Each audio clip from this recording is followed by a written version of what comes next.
Welcome to Sunil Chemistry Zone.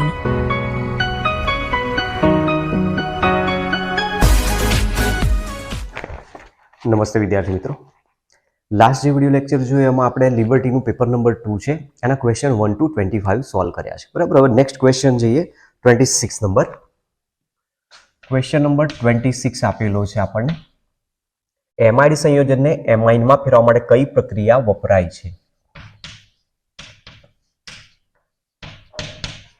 Amide સંયોજનને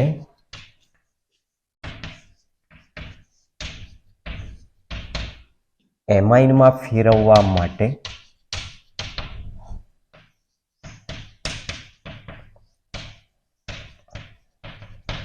કઈ પ્રક્રિયા વપરાય છે? ચલો ઓપ્શન આપેલા છે અલગ અલગ. Option A Kolbe, option B Hofmann, option C Clemmensen અને ઓપ્શન ડી વુલ્ફ-કિશનર. બરાબર, જો અલગ અલગ પ્રકારના ઓપ્શન આપેલા છે. એમાં કોલ્બે રિએક્શન જે આપેલી છે એ કોલ્બે પ્રક્રિયા સામાન્ય રીતે આપણે કોલ્બે સ્મિથ રિએક્શન તરીકે જાણીએ છીએ. બરાબર, જેમાં ફિનોલમાંથી સેલિસિલિક એસિડની બનાવટ માટેનો આપણને પોઈન્ટ આપેલો છે. અથવા કોલ્બે વિદ્યુત વિભાજનની જો વાત કરીએ તો ડીકાર્બોક્સિલેશનની પ્રક્રિયા કહી શકાય. બેમાંથી કોઈ પણ કન્સિડર કરી શકાય. બરાબર છે, એ કાર્બોક્સિલિક એસિડનું ડીકાર્બોક્સિલેશન હોય એમાંથી હાઇડ્રોકાર્બન બનાવવા માટે યુઝ થાય છે. બીજી આપેલી છે હોફમેન પ્રક્રિયા. હોફમેન પ્રક્રિયા વિશે આપણે આ ભણી ગયેલા છે. જુઓ, RCONH2 જ્યારે એમાઇડ સંયોજનની પ્રક્રિયા બ્રોમિન અને NaOH અથવા KOH ની હાજરીમાં એને ગરમ કરી નાખવામાં આવે તો જે મૂળ એમાઇડ છે એમાંથી CO અહીંયાથી દૂર કરી નાખો એટલે નિપજ શું બની જશે? RNH2. તો મતલબ નિપજ શું આવે છે? એમાઇન. તો આપણને પ્રશ્ન શું કીધો? એમાઇડ સંયોજનને એમાઇનમાં પરિવર્તિત કરવા માટે કઈ પ્રક્રિયા છે? તો હોફમેન બ્રોમામાઇડ ડિગ્રેડેશન રિએક્શન વપરાય છે. ક્લેમેન્સન રિડક્શન અને વુલ્ફ-કિશનર રિડક્શન બંને પ્રક્રિયા છે એના માટે આપેલી છે. આલ્ડીહાઇડ કીટોનનું રિડક્શન કરીને હાઇડ્રોકાર્બન બનાવવા માટેની પ્રક્રિયા આપેલી છે. ચલો ત્યાર પછીનો નેક્સ્ટ ક્વેશ્ચન નંબર 27. સરસ દાખલો આપેલો છે. એક આપણ 1 કિલોગ્રામ પાણીમાં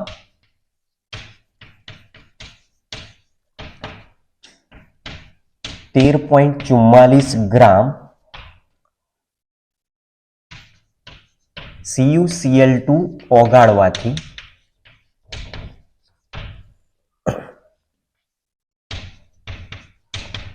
બનતા દ્રાવણના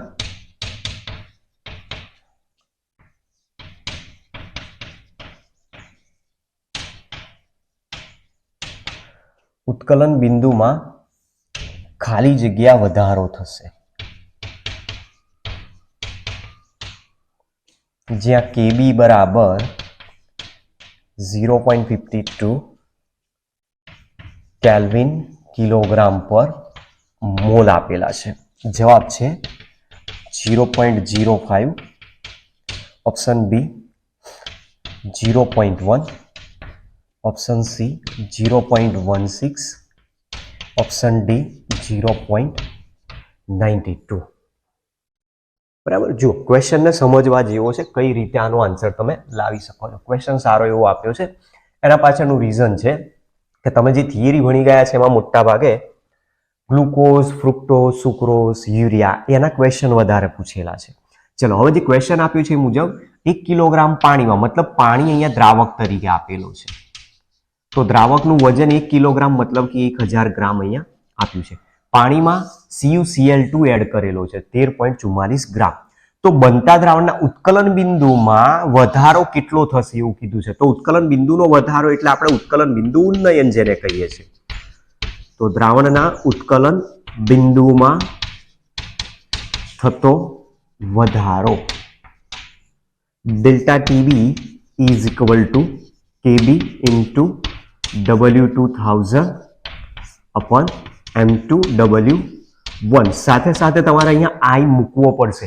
એના પાછળનું કારણ છે કે જે પદાર્થ આપેલો છે CuCl2 એ વિદ્યુત વિભાજ્ય છે અને વિદ્યુત વિભાજ્ય જો હોય તો CuCl2 ના 2 આયનો છૂટા પડશે, Cu+2 અને 2Cl-. તો ટોટલ આયનો કેટલા થયા? 3. તો મતલબ I ની વેલ્યુ તમારે અહીંયા કેટલી મૂકવી પડશે? 3 મૂકવી પડશે. સાથે સાથે બાકીના બધાની વેલ્યુ તમને આપેલી છે, એની કિંમત મૂકવાની છે. જો W2 એટલે દ્રાવ્ય પદાર્થનું વજન 13.44 ગ્રામ. M2 એટલે CuCl2 નો અણુભાર. CuCl2 નો અણુભાર તમે શોધશો 63.5 વત્તા 2 ગુણ્યા 35.5. ટોટલ કરશો તો 1300 નહીં 134.5 ગ્રામ પ્રતિ મોલ થશે આનો જવાબ. બરાબર, આનો અણુભાર મળી ગયો અને W1 એટલે દ્રાવકનું વજન અને Kb ની વેલ્યુ આપણને આપી દીધી છે. ચાલો તો કિંમત મૂકીએ. therefore delta TB is equal to 0.52 into W2 એટલે 13.44 ગુણ્યા 1000 ભાગ્યા 134.5 ગુણ્યા 1000 ગુણ્યા 3. બરાબર, આનું કેલ્ક્યુલેશન આપણે કરવાનું છે. 1000 તો અહીંયાથી ઓલરેડી કેન્સલ આઉટ થઈ જશે. જો એનું કેલ્ક્યુલેશન કરી નાખીએ. 0.52 into 13.44 into 3 ભાગ્યા 134.5 બરાબર, જેની વેલ્યુ આવે છે 0.1558 કેલ્વિન. મતલબ કે જે જવાબ છે એ એપ્રોક્સિમેટ 0.16 કેલ્વિન દર્શાવે છે. તો આપણો જે ઓપ્શન છે એમાંથી જવાબ શું હોવો જોઈએ? આન્સર સી હોવો જોઈએ. બરાબર, જે આપણો દાખલો મેઇન આપ્યો છે આના કારણે દાખલો MCQ માં વધારે અગત્યતા ધરાવે છે એવું કહી શકાય. ચલો ત્યાર પછીનો નેક્સ્ટ ક્વેશ્ચન ઉપર જઈએ.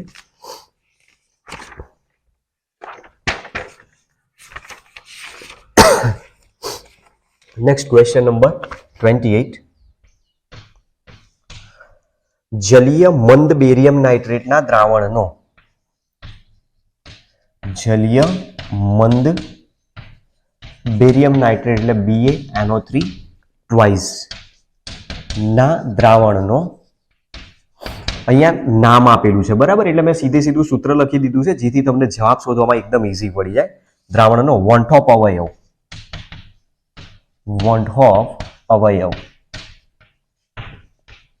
શું છે આવો પ્રશ્ન પૂછ્યો છે. ચાલો, option A <1, option B <1, option C 1 અને ઓપ્શન D 0. બરાબર, વોન્ટોપ ફેક્ટર 0 તો આવે નહીં, પોસિબલ જ નથી. દ્રાવણ જો આદર્શ હોય તો વોન્ટોપ ફેક્ટર કેટલો હોય? 1. પણ જો સુયોજન કે વિયોજન થતું હોય તો વોન્ટોપ ફેક્ટર <1 યા <1 હોઈ શકે.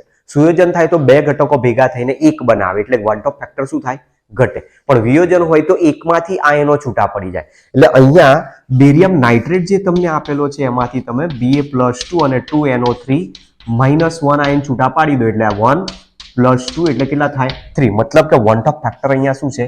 <1 આપેલો છે. એટલે વોન્ટોપ ફેક્ટરના ક્વેશ્ચન પણ ક્યારેક પેપર પાર્ટ 1 ઈઝી બનાવવા માટે આ રીતના પણ પૂછી શકે છે. એટલે આપણે એ પણ ખાસ તૈયારી રાખવાની છે. ચલો ત્યાર પછીનો નેક્સ્ટ ક્વેશ્ચન નંબર 29. ખાલી જગ્યાનું ઉત્કલન બિંદુ સૌથી ઊંચું હશે. ખાલી જગ્યાનું ઉત્કલન બિંદુ સૌથી ઊંચું હશે. Option A 0.01 molar Na2SO4. Option B 0.015 molar sucrose. Option C 0.015 molar glucose. Option D 0.01 molar NaNO3. તો આવા ક્વેશ્ચન કઈ રીતે જવાબ લાવવાની એ પણ આપણે જોઈ ગયા છીએ આગળ. બરાબર, કે જેના દ્રાવ્ય સંખ્યા કણ વધારે, એની સાંદ્રતા વધારે અને એના કારણે એના ક્વોલિટેટિવ પ્રોપર્ટીઝ પણ ચેન્જ થતી જાય. તો ઉત્કલન બિંદુ જેના દ્રાવ્ય સંખ્યા કણ વધારે, એની સાંદ્રતા વધતી જશે, એનું ઉત્કલન બિંદુ વધતું જશે, બાષ્પ દબાણ ઘટતું જાય. તો અહીંયા જુઓ, જે પ્રશ્ન આપ્યો છે એમાં 0.01 મોલર Na2SO4 છે. તો Na2SO4 માં 2 Na+ આયન અને એક SO4 -2 આયન છે. મતલબ કે ટોટલ આયનોની સંખ્યા કેટલી છે? 3. તો એની સાંદ્રતા 0.01 વડે તમે ગુણી નાખશો એટલે 0.03 મોલર થશે. ત્યાર પછી 0.015 મોલર સુક્રોઝ. સુક્રોઝ આપેલો હોય અથવા ગ્લુકોઝ હોય કે યુરિયા. બરાબર, તો અહીંયા દરેકનો ઘટક કેટલો આવશે? એક જ, અને એની સાથે તમે ગુણશો 0.015 તો એની સાંદ્રતા એની એ જ રહી જશે. ક્લિયર? ચાલો, ત્યાર પછી છે 0.01 મોલર NaNO3. તો NaNO3 માં Na પ્લસ આયન, NO3 માઇનસ 1 આયન, ટોટલ 1 + 1 = 2 આયનો છે. 2 આયન જો મળતા હોય તો 0.01 ને 2 વડે ગુણી નાખો એટલે 0.02 થાય. તો એકની સાંદ્રતા 0.02, બીજાની સાંદ્રતા છે 0.015 અને એકની સાંદ્રતા છે 0.03. તો સૌથી વધારે સાંદ્રતા કોની બતાવે છે? સોડિયમ સલ્ફેટની. તો સોડિયમ સલ્ફેટની સાંદ્રતા વધારે, કારણ કે એના દ્રાવ્ય સંખ્યાકણની સંખ્યા વધારે બતાવેલી છે અને એટલા માટે એનું ઉત્કલન બિંદુ પણ ત્યાં વધારે જોવા મળશે. બરાબર છે? એટલે આ પ્રમાણે તમારે ક્વેશ્ચન યાદ રાખવાના છે. ચાલો, ત્યાર પછી નેક્સ્ટ ક્વેશ્ચન નંબર 30. 0.01 મોલર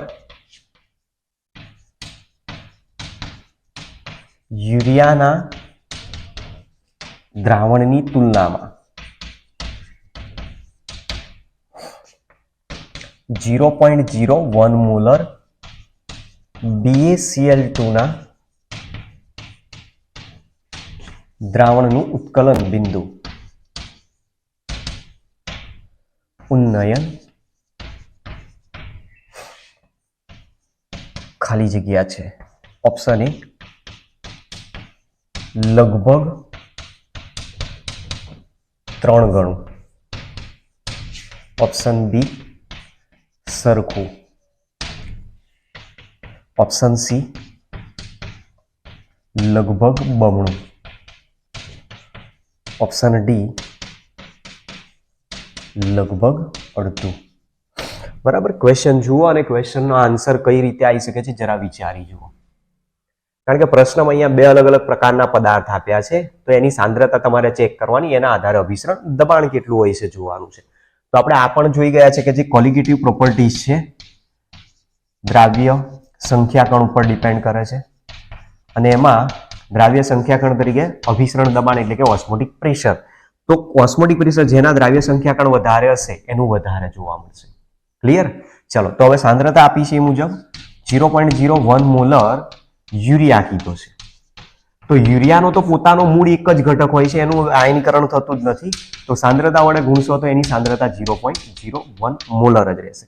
સામે બેરિયમ ક્લોરાઇડની જો વાત કરીએ 0.01 મોલર BaCl2 જો લે તો BaCl2 માં Ba+2 2Cl માઇનસ આયન એટલે 1 + 2 = 3 આયન થયા.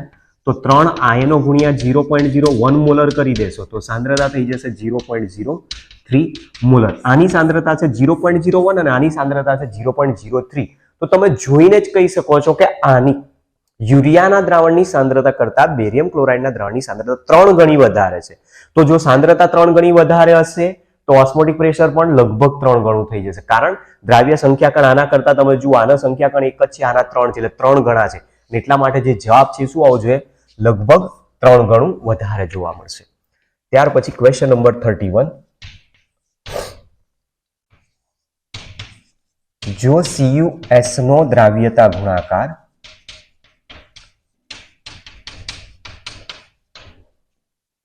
9 × 10⁻16 હોય તો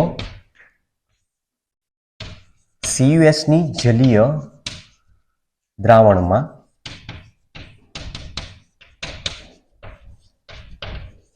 મહત્તમ મોલારિટી કેટલી હશે?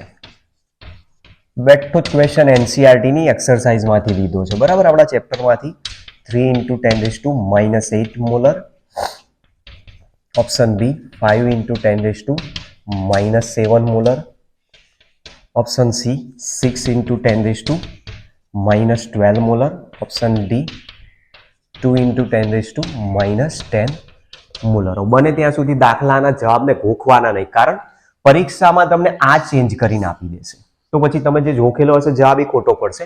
હવે કીધો છે CuS નો દ્રાવ્યતા ગુણાકાર. તો CuS છે બરાબર, એ CuS શું છે? અલ્પ દ્રાવ્ય ક્ષાર છે, અને અલ્પ દ્રાવ્ય ક્ષાર હોય તો એની સોલ્યુબિલિટી પ્રોડક્ટ આપણને મળશે. તો અલ્પ દ્રાવ્ય ક્ષારનું જ્યારે આયનીકરણ થશે ત્યારે એમાંથી Cu+2 અને S-2 આયન છૂટા પડે. તો માની લઈએ કે આની સાંદ્રતા m, મોલર સાંદ્રતા m છે અને એ જ પ્રમાણે આની સાંદ્રતા m છે, અથવા સોલ્યુબિલિટી તરીકે બતાવીએ તો S મોલર અને આની પણ દ્રાવ્યતા S મોલર જેટલી છે એવું કહી શકીએ. તો આના માટે જો KSP લખવું હોય તો KSP બરાબર Cu+2 into concentration of S-2 લખાય. તો આનો સાંદ્રતા છે S મોલર, આની સાંદ્રતા છે S મોલર, મતલબ ટોટલ કેટલી થઈ ગઈ? S²m². હવે એના ઉપરથી જ આપણે જવાબ લાવવાનો છે કે એની મહત્તમ મોલારિટી કેટલી હશે. તો અહીંયાથી સ્ક્વેર દૂર કરી નાખો તો S molar is equal two under route KSP. KSP ની વેલ્યુ આપણને આપી દીધી છે, કિંમત મૂકી દઈએ 9 ઇન્ટુ 10⁻16. 9 નો વર્ગમૂળ કાઢશો તમે તો 3 થઈ જશે, 10⁻16 ના થઈ જશે 10⁻8 મોલર. તો મહત્તમ મોલારિટી કેટલી મળશે? 3 ઇન્ટુ 10⁻8 મળશે. એટલે જવાબ છે ઓપ્શન એ. તમે જોઈ શકો છો ક્વેશ્ચન જે આપેલા છે આમ તો એકદમ ઇઝી ક્વેશ્ચન છે. બસ ક્વેશ્ચન જોઈને ગભરાઈ નહીં જવાનું, શાંતિથી વિચારવાનું કે આપણે જવાબ આનો કઈ રીતે લાવી શકીએ છીએ. કારણ કે પરીક્ષાની અંદર ઘણીવાર એવું બનતું હોય છે કે MCQ આપણને આવડતા તો હોય છે પણ થોડોક ટ્વિસ્ટ કરી નાખે છે, એટલે એમાં આપણે થોડાક કન્ફ્યુઝ થઈ જાય અને એની અસર સીધી તમારી પાછળના MCQ ઉપર પણ પડતી હોય છે અને એના કારણે તમે ભૂલો કરવા માંડતા હો છો. ચલો ત્યાર પછી 32 નંબર, કયું મિશ્રણ રાઉલ્ટના નિયમથી ઋણ વિચલન દર્શાવે છે? કયું મિશ્રણ રાઉલ્ટના નિયમથી ઋણ વિચલન દર્શાવે છે? ઓપ્શન એ હેક્ઝેન અને હેપ્ટેન,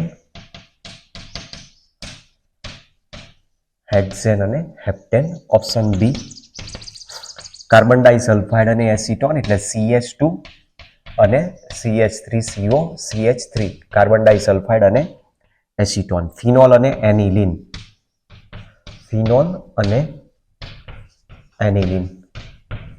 અને ઓપ્શન ડી છે ઇથેનોલ અને એસિટોન,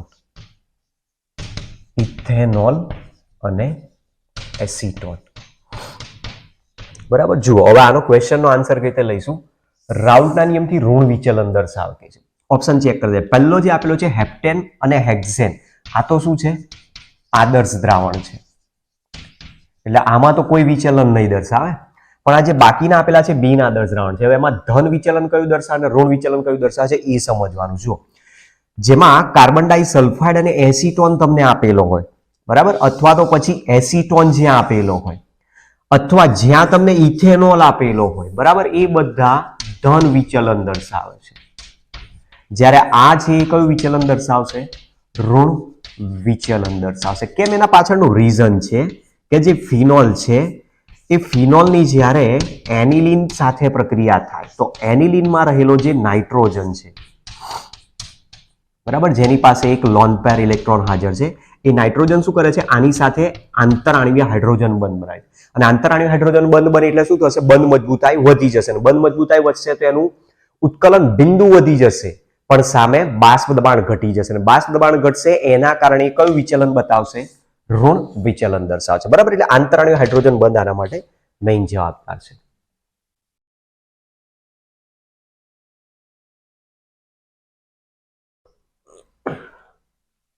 ચાલો ત્યાર પછી ક્વેશ્ચન નંબર 33. પ્રશ્ન છે મર્ક્યુરી કોષમાં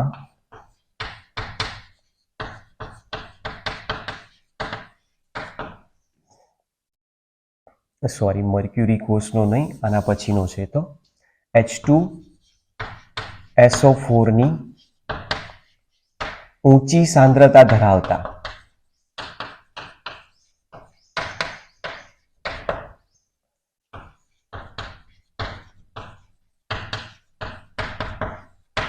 જલીય દ્રાવણનું વિદ્યુત વિભાજન કરતા એનોડ પર પ્રાપ્ત થતી સ્પીસીઝ કઈ છે? સ્પીસીઝ એટલે ઘટક જેને કહી શકાય.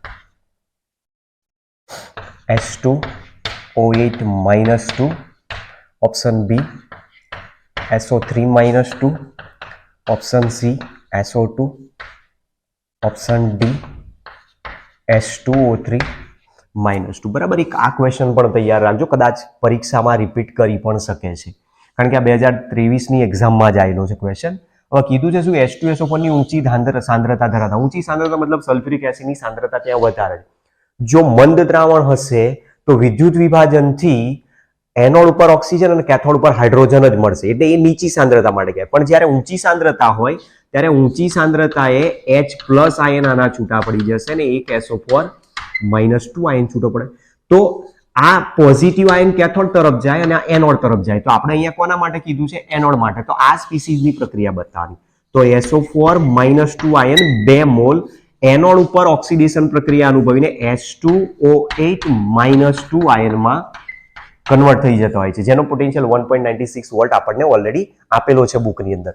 તો જે ક્વેશ્ચન છે એમાં પેરોક્સિડ ડાઇસલ્ફેટ અથવા તો H2O8 -2 આયન એનોડ ઉપર જમા થતી સ્પીસીઝ તરીકે દર્શાવી શકીએ છીએ. ક્વેશ્ચન નંબર 34, મર્ક્યુરી કોષમાં કેથોડ તરીકે કયો પદાર્થ વપરાય છે? મર્ક્યુરી કોષમાં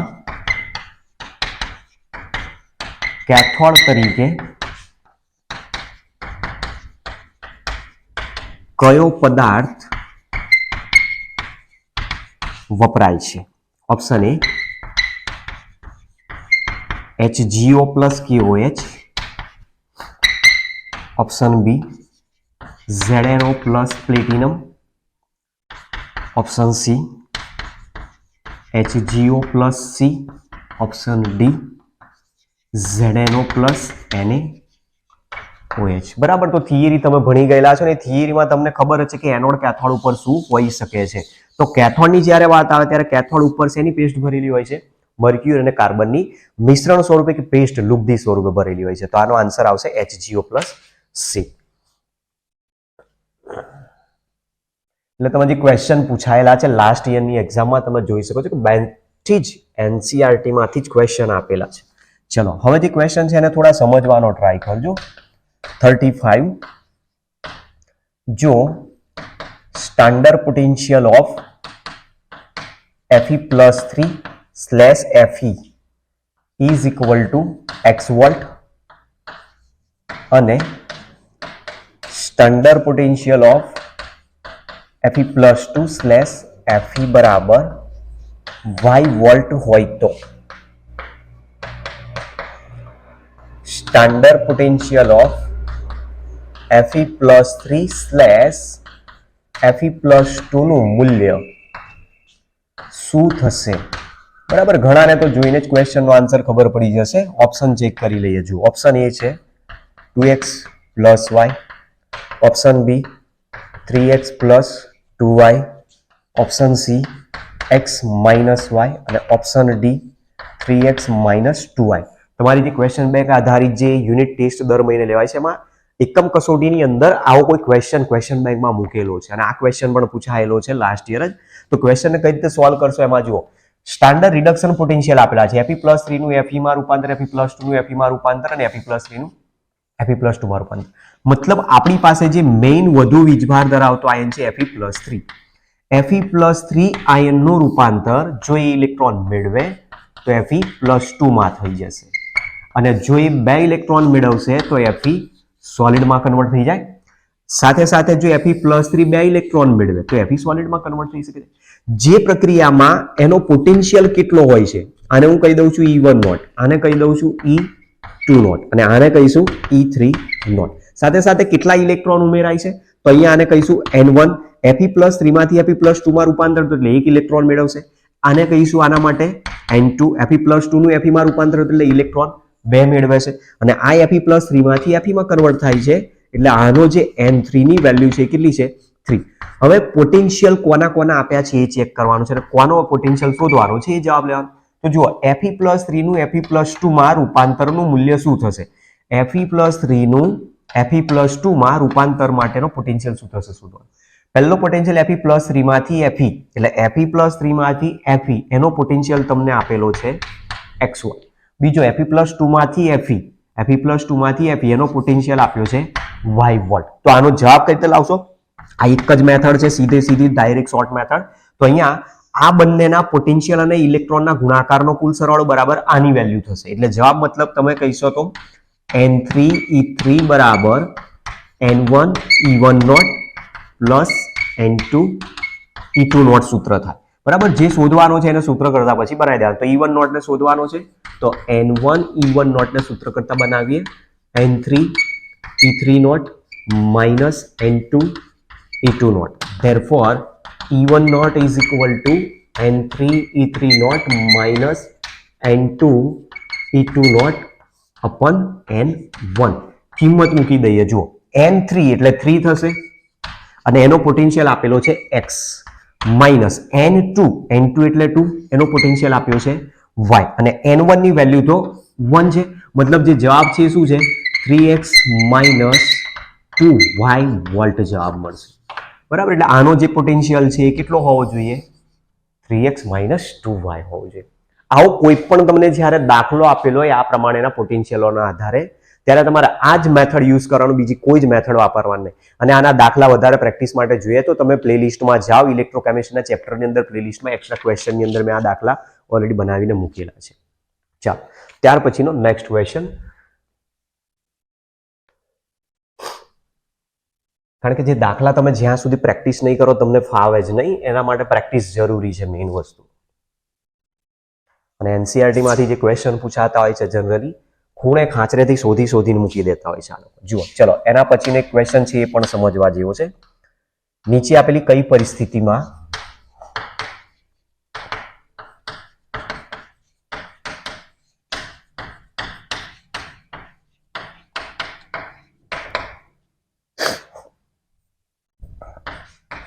નીચે આપેલ કઈ પરિસ્થિતિમાં હાઇડ્રોજન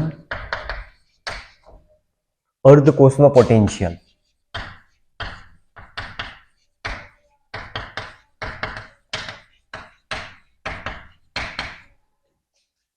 ઋણ થશે?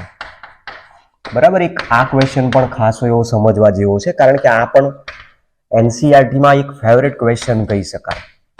હાઇડ્રોજનનું દબાણ આપ્યું છે 1 વાતાવરણ અને H+ આયનની સાંદ્રતા આપેલી છે 1 મોલર, એટલે પ્રમાણિત સ્થિતિ છે.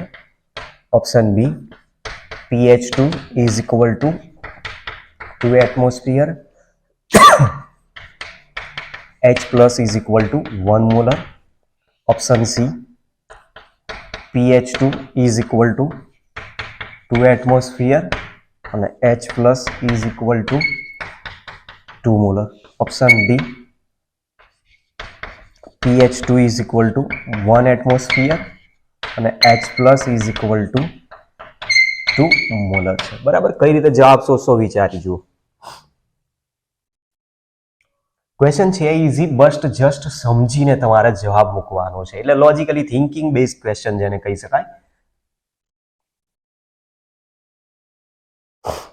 જુઓ, અહીંયા આપેલો છે હાઇડ્રોજન અર્ધકોષ કીધો છે. આપણે રિડક્શન પોટેન્શિયલનો ઉપયોગ કરીશું. તો હાઇડ્રોજનનો રિડક્શન પોટેન્શિયલ નસ્ટ ઇક્વેશન જો લખીએ તો રિડક્શન પ્રક્રિયા જો હાઇડ્રોજનની લઈએ પહેલા, તો બે મોલ H+ આયન, બરાબર, 2 મોલ H+ આયન શું કરશે?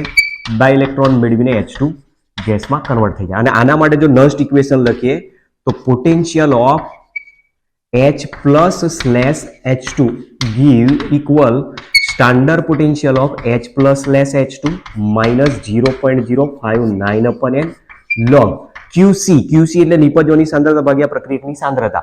એટલે નિપજ તરીકે અહીંયા આપેલો છે H2 ગેસ છે.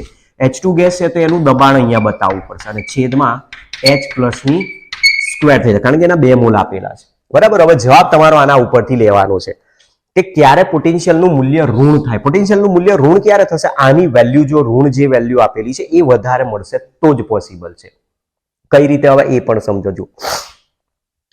પહેલામાં આપેલો છે 1 વાતાવરણ 1 મોલર, અહીંયા તમે 1 મૂકી દો. 1 મૂકી દેશો તો વેલ્યુ 1 થઈ જશે, ઓવરઓલ વેલ્યુ શું થઈ જશે? 0. તો એ દરમિયાન આ પોટેન્શિયલ શું મળશે? પોઝિટિવ. કારણ આની વેલ્યુ તો તમારી પાસે ઓલરેડી 0 જ છે, 0.0 minus 0.059 upon n અને log PH2 upon concentration of H plus નો સ્ક્વેર થાય. તો આ તો વેલ્યુ 0 છે એટલે આને અહીંયાથી તમે હટાવી દો. હવે અહીંયા તમે એક એક મૂલ્ય મૂકી દીધું એટલે આ વેલ્યુ 0 થઈ જશે, ઓવરઓલ 0 થઈ જશે. ચલો ત્યાર પછી અહીંયા 2 મૂકો અને આને 1 મૂકી દો. મતલબ વાત્રાનું દબાણ અહીંયા 2 મૂકી દો અને 1 મૂકી દો.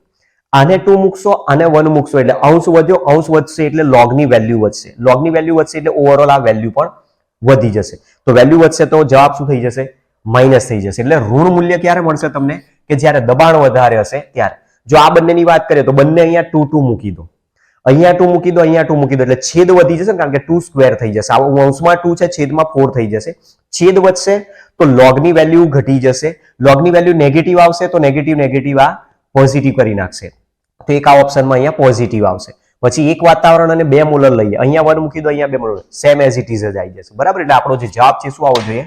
ઓપ્શન બી આવવો જોઈએ. ચલો ત્યાર પછી ક્વેશ્ચન નંબર 37.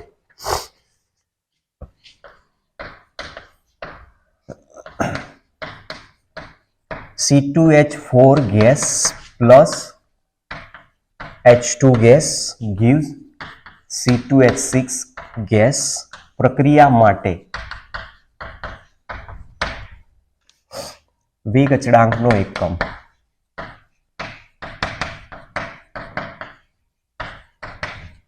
શું હશે? Option A mole inverse, litre second inverse. Option B second inverse. Option C mole litre inverse second inverse. Option D mole raise to -2 litre square. પહેલા જે પ્રક્રિયા આપી છે કઈ છે તમે જો, C2H4 એટલે આલ્કીન છે. આલ્કીનની હાઇડ્રોજનેશનની પ્રક્રિયા થાય તો આલ્કેન તરીકે CH3CH3C2H6 મળશે. તો જ્યારે કોઈ પણ આલ્કીનની હાઇડ્રોજનેશનની પ્રક્રિયા આવે ત્યારે તમારે ધ્યાન રાખવાનું કે કયા ક્રમની પ્રક્રિયા છે? પ્રથમ ક્રમની પ્રક્રિયા છે. ફોટોસિન્થેસિસ શૂન્ય ક્રમની પ્રક્રિયા, રેડિયો એક્ટિવિટી પ્રથમ ક્રમની પ્રક્રિયા, પછી એસ્ટરનું જળ વિભાજન આભાસી પ્રથમ ક્રમની પ્રક્રિયા છે. હાઇડ્રોજનેશનની પ્રક્રિયા પ્રથમ ક્રમની પ્રક્રિયા તમને આપે છે. તો પ્રથમ ક્રમની પ્રક્રિયાના વેગ અચળાંકનો એકમ શું હોય છે? ટાઈમ ઇનવર્સ એટલે કે સેકન્ડ ઇનવર્સ જવાબ આવશે.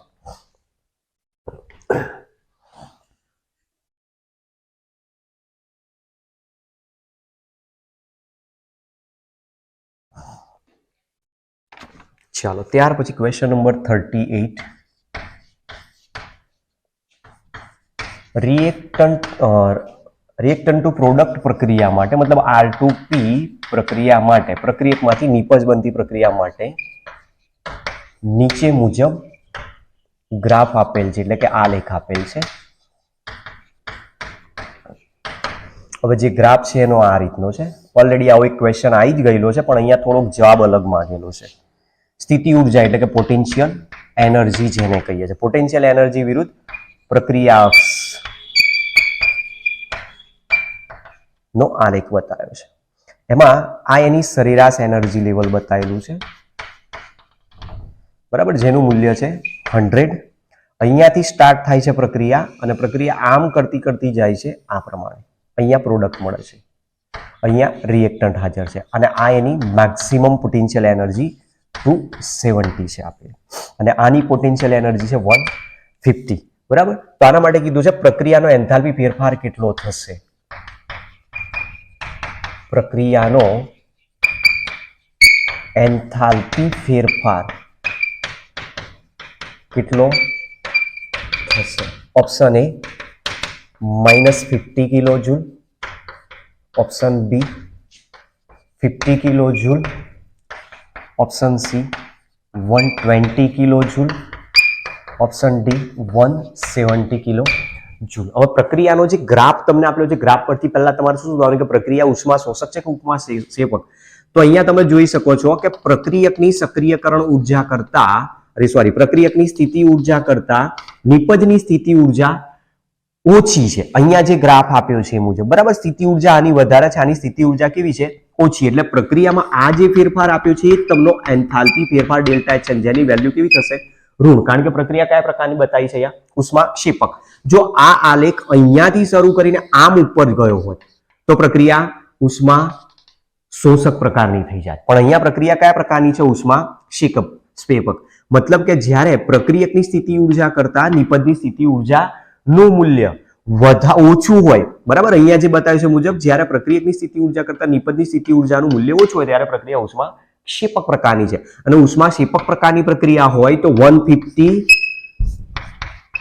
-100 કરશો એ જ વેલ્યુ શું બતાવશે? એન્થાલ્પીનો ફેરફાર. બરાબર છે. હવે એ જે ફેરફાર લેવાનો છે પ્રક્રિયા ઉષ્મા ક્ષેપક છે, તો આ પ્રારંભિક થઈ અને આ અંતિમ થઈ, તો આપણે અંતિમમાંથી પ્રારંભિકને બાદ કરી દઈશું એટલે વેલ્યુ કેટલી થઈ જશે? -50 કિલો જૂલ પ્રતિ મોલ. તો જ તમે કહી શકશો કે પ્રક્રિયા કયા પ્રકારની ઉષ્મા ક્ષેપક પ્રકારની છે. બરાબર, એટલે આ પ્રમાણેનો ક્વેશ્ચન લેવાનો. જ્યારે આ 270 આપેલી એ તો શું છે? એની થ્રેશોલ્ડ એનર્જી આપેલી છે, એટલે થ્રેશોલ્ડ એનર્જી પરથી તમે જવાબ ના લઈ શકો. એટલે જે જવાબ છે આપણો ઉષ્મા ક્ષેપક પ્રક્રિયા પરથી આવશે, એટલે વેલ્યુ કેવી હોવી છે એની? માઇનસ. તો જવાબ શું આવશે? -50 કિલો જૂલ. એટલે ઓપ્શન એ સાચો છે.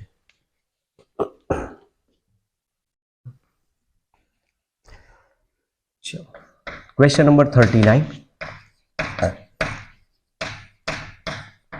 શૂન્યક્રમની પ્રક્રિયાને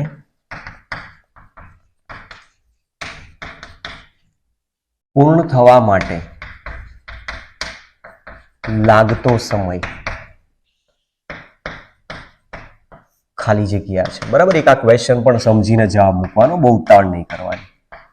R0/2 option B, 2k/R0 option C,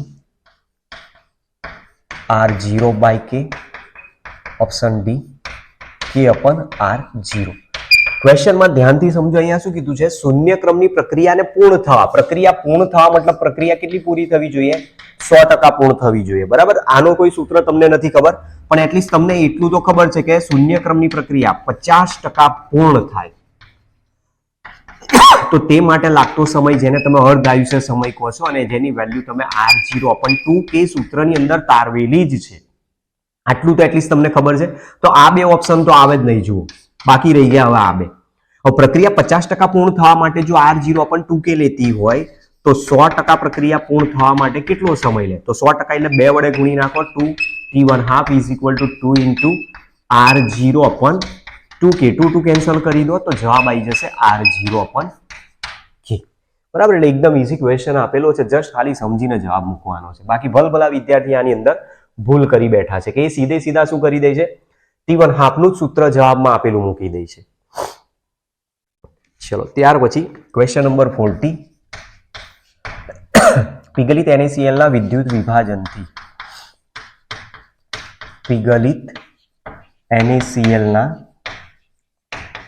વિદ્યુત વિભાજનથી કેથોડ પર કઈ નિપજ મળે છે?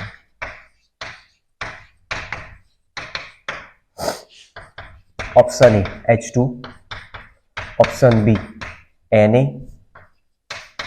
Option C O2, option D Cl2.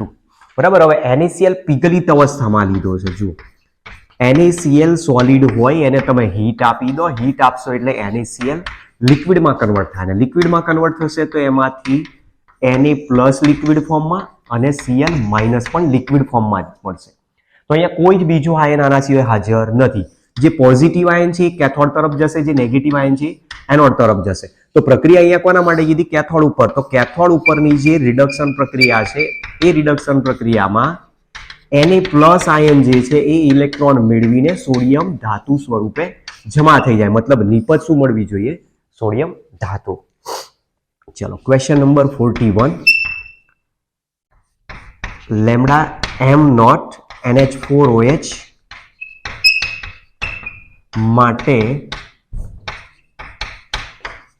શું સાચું છે? ઓપ્શન એ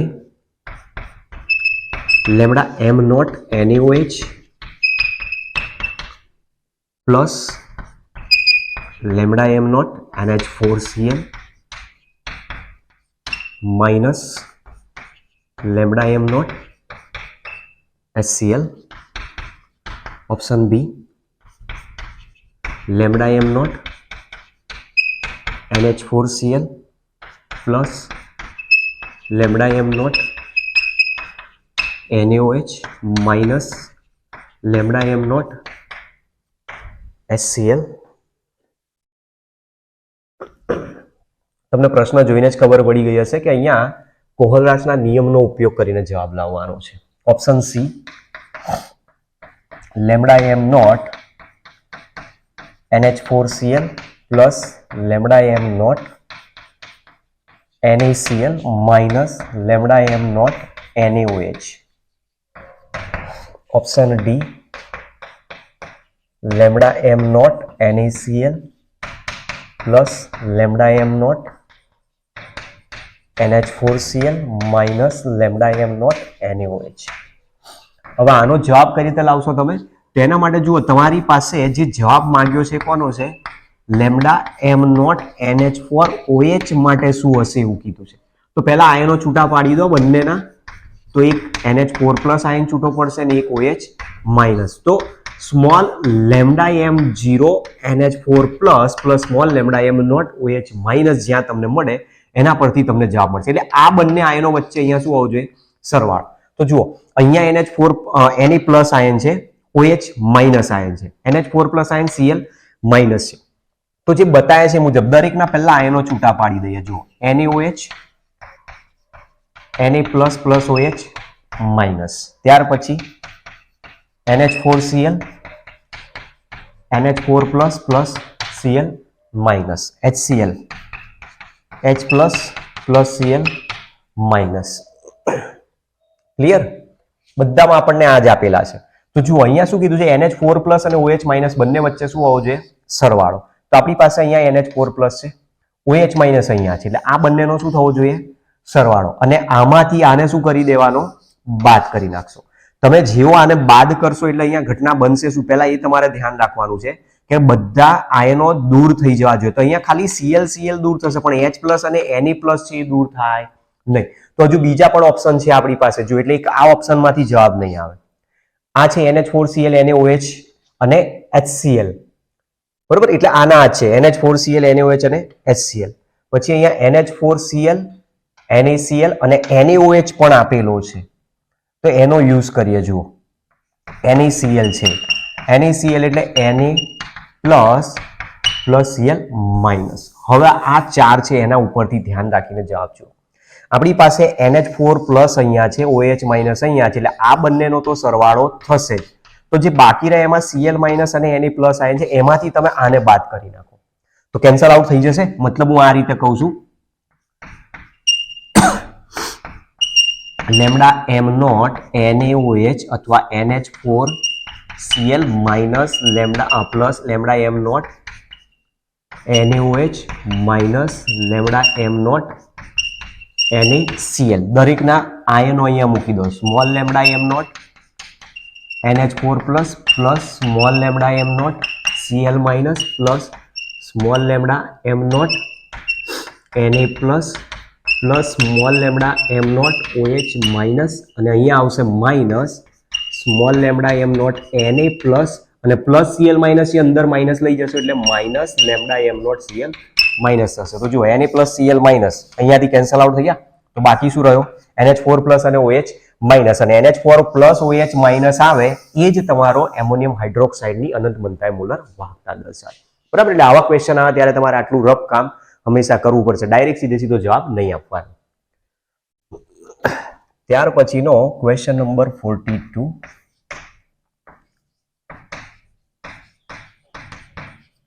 જો પ્રક્રિયક A ની સાંદ્રતા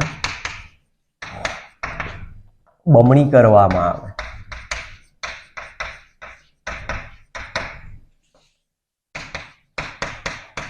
તો વેગ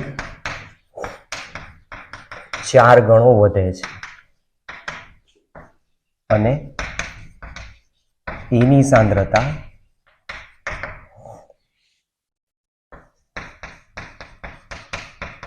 3 ગણી વધારતા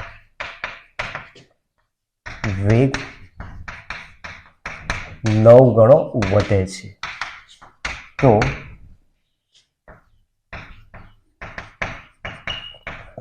પ્રક્રિયાક્રમ કેટલો હશે?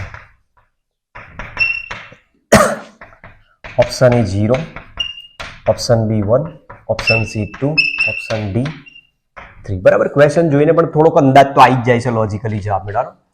પ્રક્રિયક એની સાંદ્રતા બમણી કરવામાં આવે તો વેગ 4 ગણો વધે છે એવું કીધું છે. તો માની લઈએ કે પ્રક્રિયા વેગ v1 is equal to K into concentration of એ સૂત્ર છે. અહીંયા n કેટલા છે આપણને ખબર નથી, પણ અહીંયા શું કહે છે કે જો પ્રક્રિયક એની સાંદ્રતા બમણી કરવામાં આવે, મતલબ 2 ગણી કરી દઈએ તો મતલબ 2a જો મૂકવામાં આવે તો પ્રક્રિયાનો વેગ 4 ગણો વધે છે એવું કીધું છે. ખ્યાલ આવે છે જે કહું છું એ? પ્રક્રિયાનો વેગ કેટલા ગણો વધે છે? 4 ગણો વધે છે એવું કીધું છે. હવે આ જે સૂત્ર આપે એમાં આ કેન્સલ આઉટ થઈ જશે.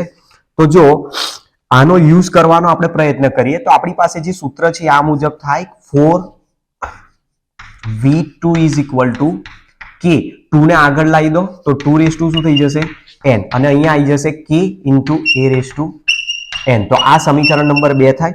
હવે 4v2 અપન v1 લઈ લો. 4v2 અપન v1 લઈશું તો 2 raise to n into k a raise to n છે, અને અહીંયા છેદમાં આવી જશે k a raise to n. તો આ બે કેન્સલ આઉટ થઈ જશે. આ અહીંયા v1 v2 ને જો તમે હટાવી દો તો આપણી પાસે જે બતાવ્યું છે એ મુજબ 4 is equal two 2 raise to n ગણી શકું. તો 4 છે એટલે 2 રેસ ટુ 2 થાય, અને 2 રેસ ટુ n. તો આ બે અહીંયા આધાર કેન્સલ કરી દો તો 2 ઇઝ ઇક્વલ ટુ n. એટલે પ્રક્રિયા કયા ક્રમની બતાવે છે?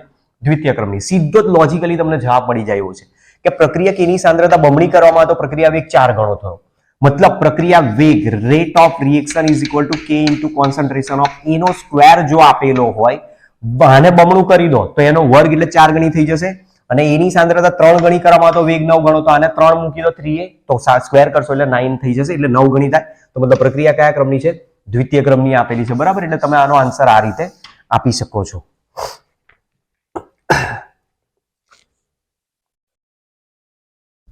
ચલો ત્યાર પછીના ક્વેશ્ચન ઉપર જઈએ. આપણે ક્વેશ્ચન રિપીટ થઈ ગયો છે. બે ક્વેશ્ચનમાં ઓલરેડી પહેલા આવી ગયેલો છે. 43. જો પ્રક્રિયાનો વેગ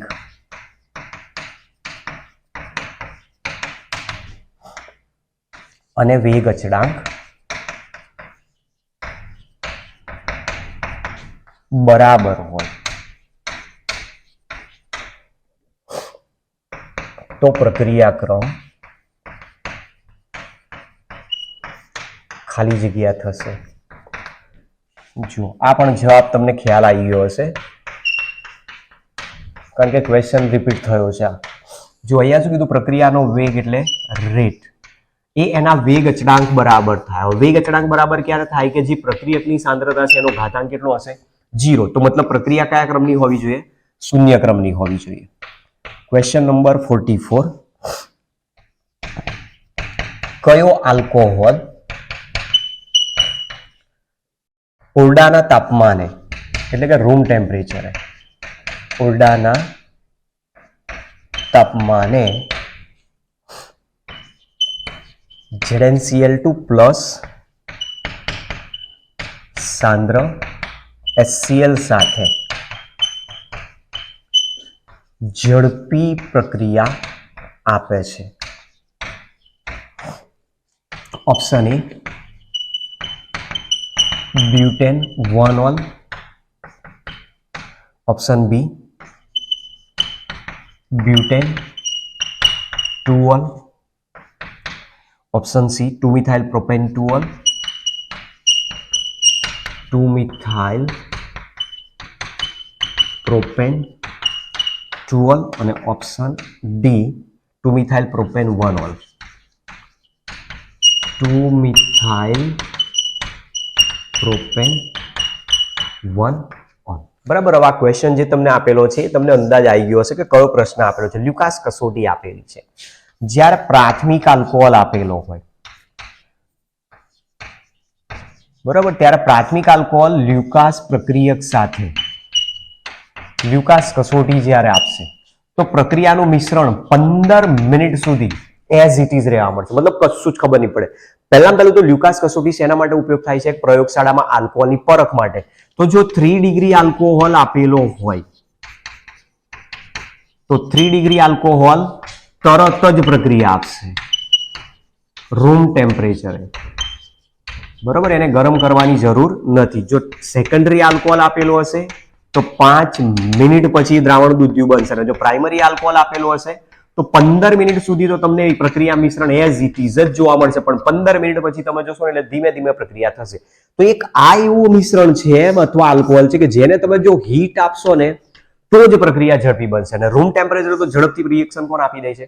3 ડિગ્રી આલ્કોહોલ. તો આમાંથી આપણે પ્રક્રિયા એ જ જોવાની છે કે કયો આલ્કોહોલ ઓરડાના તાપમાને સૌથી ઝડપી પ્રક્રિયા આપે છે. તો આમાં 3 ડિગ્રી આલ્કોહોલ કયો છે એ શોધી નાખો.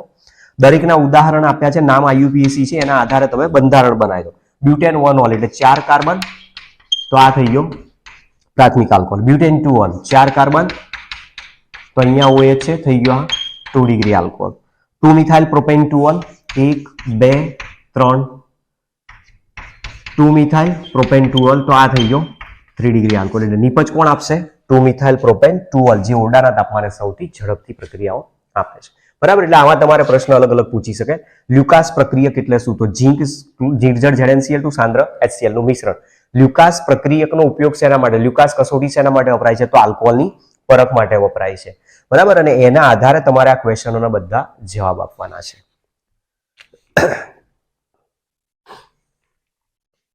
ત્યાર પછીનો નેક્સ્ટ ક્વેશ્ચન નંબર 45 આપ્યો છે આગળ. બહુ જ ઇન્ટરેસ્ટિંગ ક્વેશ્ચન્સ આવે છે, એટલે થોડાક ધ્યાનથી સમજજો. પ્રશ્ન નંબર 45.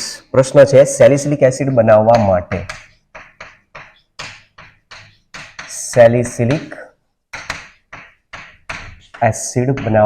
માટે કઈ પદ્ધતિ વપરાય છે?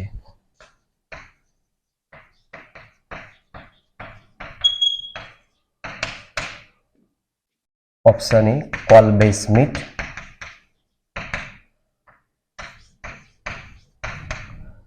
Option B Fries પુનર્વિન્યાસ,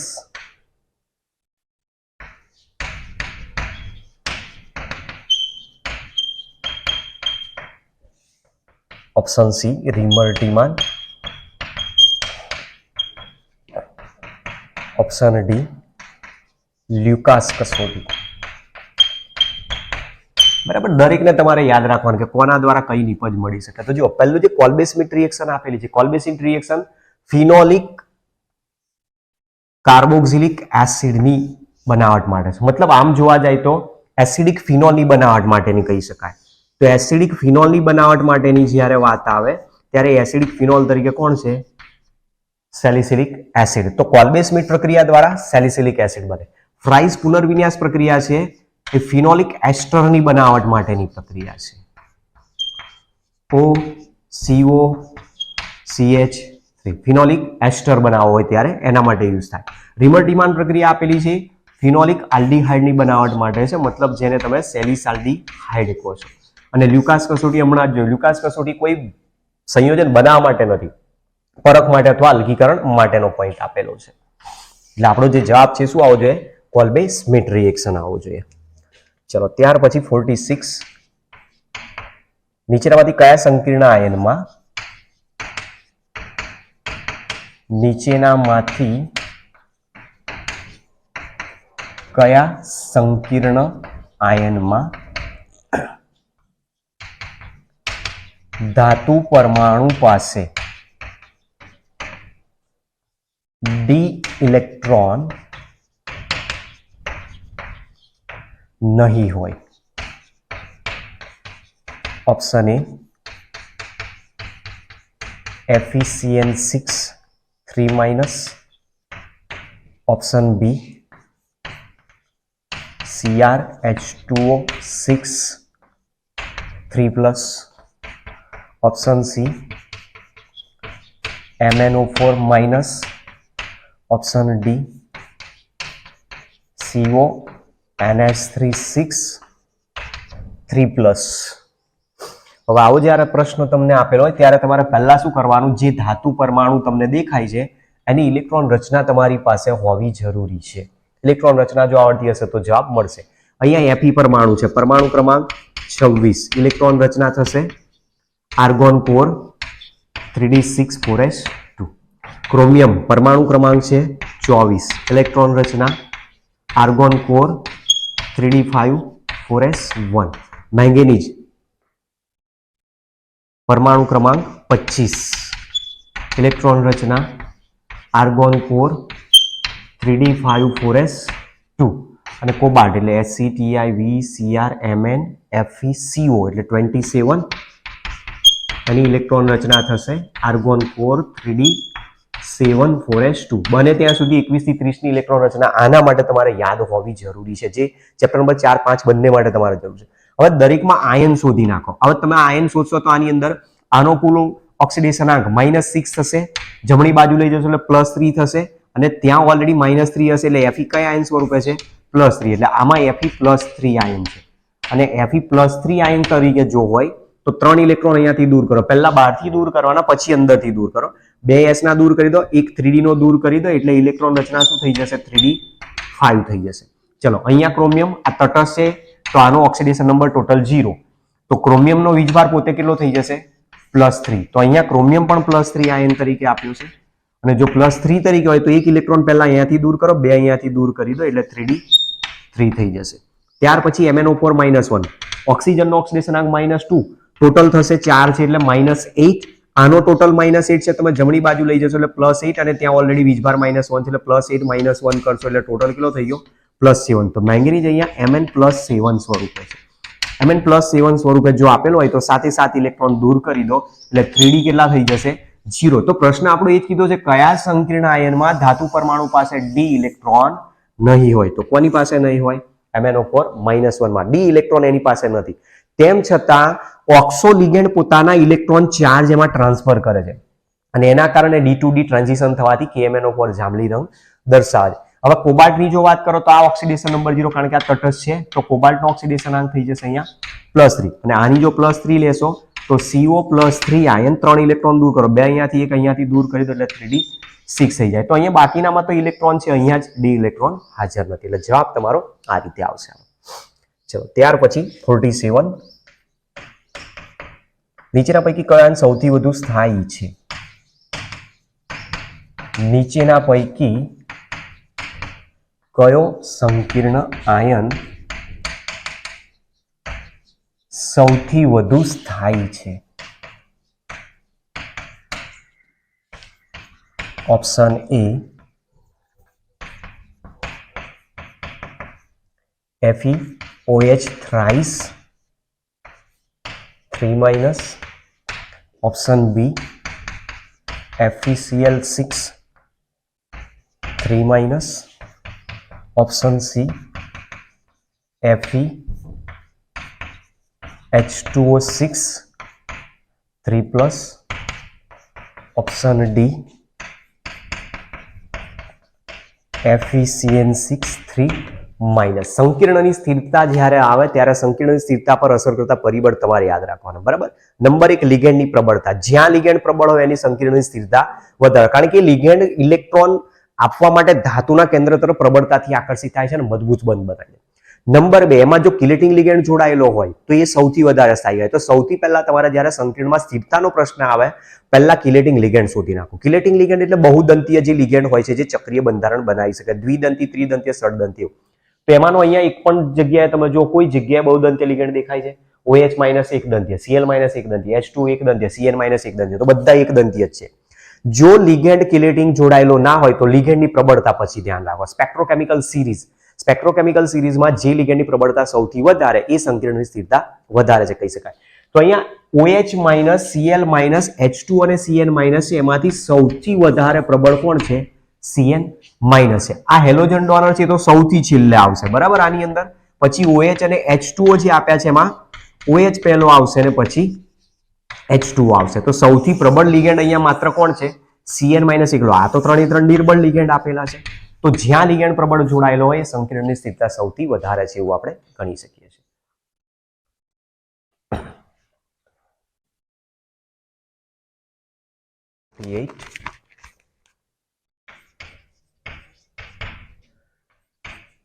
K4 NiCN4 સવર્ગ સંયોજનમાં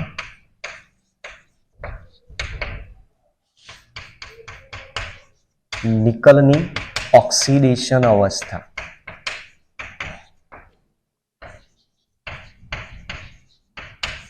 ખાલી જગ્યા થશે.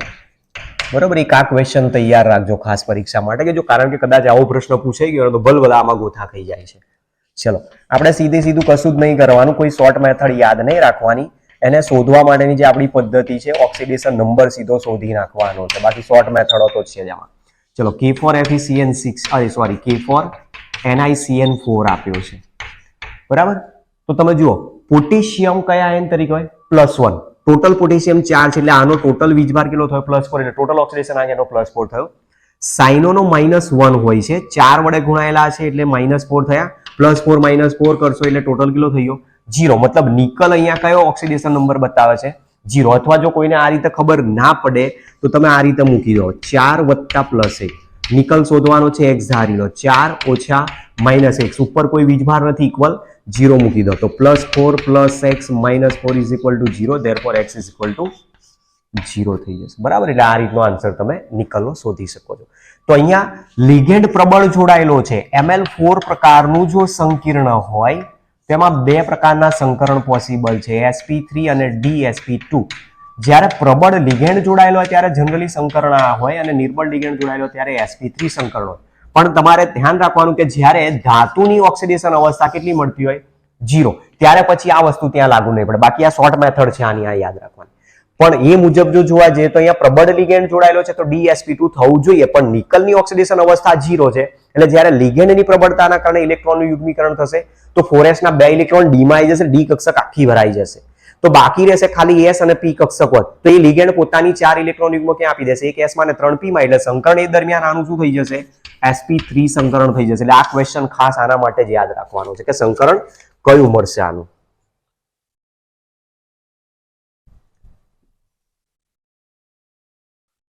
Next question number 49. સંક્રાંતિ ધાતુઓની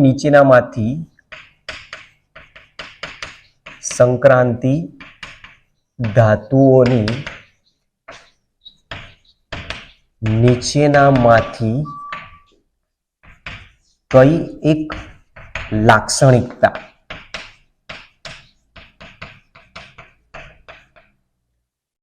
તેમની ઉદ્દીપકીય પ્રવૃત્તિ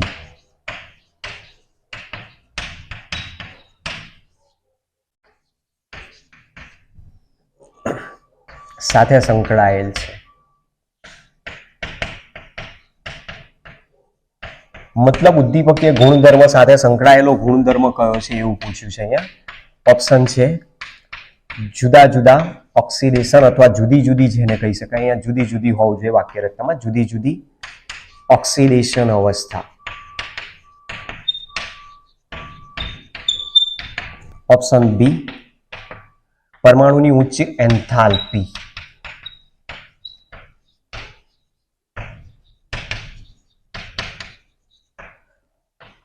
ઓપ્શન સી પેરામેગ્નેટિક વર્તન.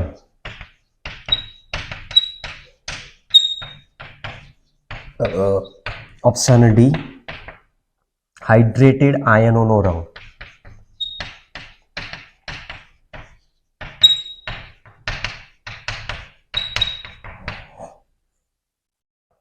જો જનરલી તમે જે થિયરી ભણ્યા છો એની અંદર તમને ખબર હશે કે જે સંક્રાંતિ ધાતુઓ છે જુદા જુદા પ્રકારની ઓક્સિડેશન અવસ્થાઓ દર્શાવે છે. અને જુદા જુદા પ્રકારની ઓક્સિડેશન અવસ્થાઓ દર્શાવવાના કારણે એની જે સપાટી હોય છે એ ખૂબ જ એક્ટિવ હોય છે, અને એક્ટિવ સપાટીના કારણે જે પોતે ઉદ્દીપકીય ગુણધર્મ ધારણ કરે છે એવું આપણે ઓલરેડી આ ભણેલા છીએ. બરાબર, ચાલો ત્યાર પછીનો લાસ્ટ ક્વેશ્ચન છે, અને આશા રાખું છું કે જે પણ ક્વેશ્ચનનું સોલ્યુશન હું તમને આપું છું તમને બિલકુલ ક્લિયર કટ ખ્યાલ આવી જ જતો હશે કે જવાબ કઈ રીતે શું આવે છે. ચલો, એક આ ક્વેશ્ચન તમારે યાદ રાખવાનો છે પરીક્ષા માટે. મેંગેનેટ આયન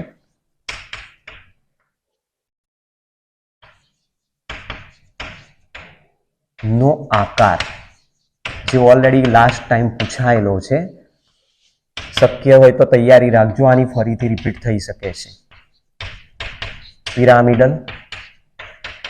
નંબર 2 સમચતુષ્ફલકીય.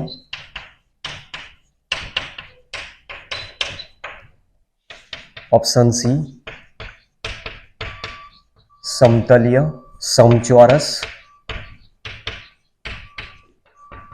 ઓપ્શન ડી સમચોરસ પિરામિડલ. બરાબર, આપણી પાસે બે ક્વેશ્ચન છે. એક ક્વેશ્ચન છે KMnO4. KMnO4 માં રહેલો નેગેટિવ આયન MnO4-1 જેને પર મેંગેનેટ આયન કહીએ છીએ, અને બીજો છે K2MnO4 જેમાં 2K+ અને NO4-2 આયન તરીકે હોય. તો મતલબ આની અંદર જે આયન છે MnO4-2 આયન છે, જેને કહેવાય છે પોટેશિયમ મેંગેનેટ.